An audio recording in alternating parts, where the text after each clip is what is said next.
बिस्मिल्लाहिर्रहमानिर्रहीम। अस्सलाम वालेकुम दोस्तों। आज का हमारा टॉपिक होगा डॉक्यूमेंट कंट्रोलिंग के अंदर मटेरियल सबमिटल्स के हवाले से। तो डॉक्यूमेंट कंट्रोलिंग के हवाले से मैं इससे पहले भी एक वीडियो अपलोड कर चुका हूं, जिसके अंदर काफ़ी लोगों ने मुझे मटेरियल सबमिटल्स के हवाले से कुछ क्वेश्चंस किए थे। तो वही क्वेश्चंस आज हमारे इस वीडियो का टॉपिक होंगे। तो यहाँ पे मैंने कुछ पॉइंट्स नोट किए हैं मटेरियल सबमिटल्स के हवाले से। इनको हम आज पॉइंट टू पॉइंट डिस्कस करेंगे। तो सबसे पहला हमारा पॉइंट है material submittals are provided by the client. तो मटेरियल सबमिटल ये एक अंडरस्टूड सी बात है कि जो क्लाइंट है आपका, जिसके पास आप काम कर रहे हैं या जिसने आपको टेंडर दिया है, वो आपको डॉक्यूमेंट की शक्ल में एक मटेरियल सबमिटल पेश करता है कि हमारे पास कंस्ट्रक्शन के दौरान क्या क्या चीज़ें यूज़ होंगी। तो वो एक डॉक्यूमेंट की शक्ल में आपको दे देता है। उसके बाद client will mention in the material submittal what kind of material will be used during construction maintenance. तो उस डॉक्यूमेंट या मटेरियल सबमिटल के अंदर वो मेंशन करता है कि किस किस्म का जो मटेरियल होगा कंस्ट्रक्शन के दौरान वो यूज़ होगा। इसके साथ साथ क्लाइंट में डिस्क्राइब द सप्लायर नेम। हो सकता है कि क्लाइंट की रिक्वायरमेंट हो कि किस कंपनी का आप मटेरियल जो है वो यूज़ करेंगे जो उनकी रिक्वायरमेंट को पूरा करता हो। Contractor is responsible to arrange these material according to the client requirement. उसके बाद ये डॉक्यूमेंट अपने कॉन्ट्रैक्टर को देता है जिसने काम करना होता है। वो इस मटेरियल सबमिटल के अकॉर्डिंग, यानी वो जो स्पेसिफिकेशन उसने उस डॉक्यूमेंट में दी हुई होती है।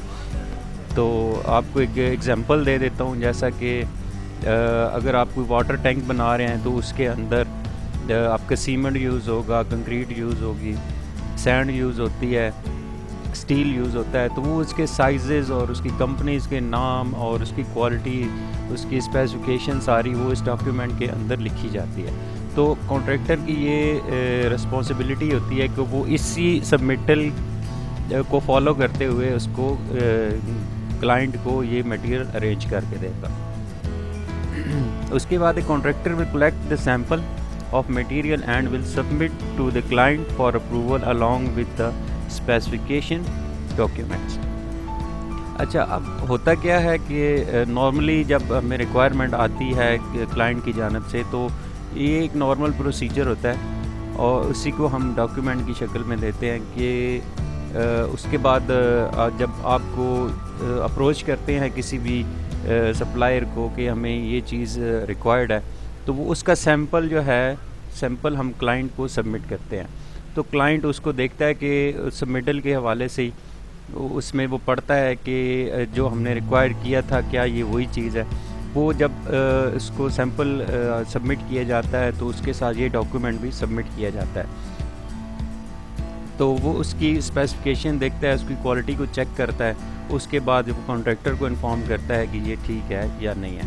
अगर उसके अंदर कोई चेंजिंग हो या क्लाइंट बाद में कोई चेंज करता है तो वो हमारा फिर मटेरियल सबमिटल रिवीजन 1 या रिवीजन 2, रिवीजन 3 इस तरह से फिर वो चेंज होता रहता है और मटेरियल भी उसी रिवीजन के हिसाब से चेंज होता रहता है।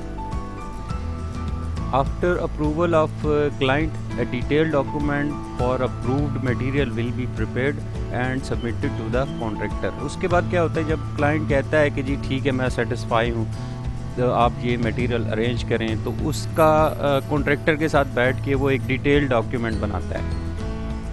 तो उसके बाद उसको अगर कोई चेंजिंग आती है उसमें या तो ये चीज़ ठीक होती है तो वो एक डॉक्यूमेंटेड होती है सारी चीज़, वही हमारा मटेरियल सबमिटल होता है।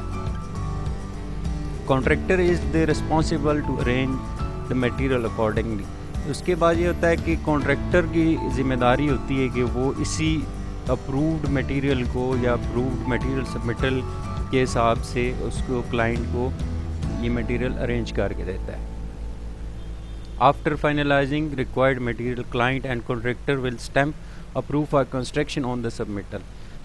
ये सबसे इम्पोर्टेंट चीज़ ये होती है कि जब आपका मटेरियल या मटेरियल सबमिटल अप्रूव हो जाता है तो उसके बाद इसको फाइनल शेप जो दी जाती है वो ये होती है कि क्लाइंट और कॉन्ट्रैक्टर जो है दोनों उसके ऊपर अप्रूव फॉर कंस्ट्रक्शन की स्टैंप लगाते हैं, ताकि बाद में कोई ये ना कहे कि नहीं हमने ये मटेरियल तो नहीं कहा था, हमने वो वाला कहा था। तो ये दोनों कॉन्ट्रैक्टर और क्लाइंट उसके ऊपर अप्रूव फॉर कंस्ट्रक्शन की स्टैंप लगा देते हैं। तो ये आपका मटेरियल सबमिटल जो है वो फाइनल हो जाता है। Document controller is required to maintain record on the submittal and distribute the document to construction team like engineer और प्रोजेक्ट मैनेजर। उसके बाद जो सबसे अहम काम होता है वो डॉक्यूमेंट कंट्रोलर का होता है। डॉक्यूमेंट कंट्रोलर के बाद सारी चीज़ें फाइनलाइज हो के आती हैं, तो उसकी आगे जवाबदारी होती है, ये उसकी रिस्पॉन्सिबिलिटी होती है कि वो इसको सिर्फ फाइल में नहीं रखना है, उसने कंस्ट्रक्शन साइट या जितना भी कंस्ट्रक्शन स्टाफ होता है उसको ये चीज़ उसने प्रोवाइड करनी होती है और टाइम पे प्रोवाइड करनी होती है, कि ताकि वो टाइम पे ये चीज़ अरेंज करके और उसको कंस्ट्रक्शन को शुरू करें।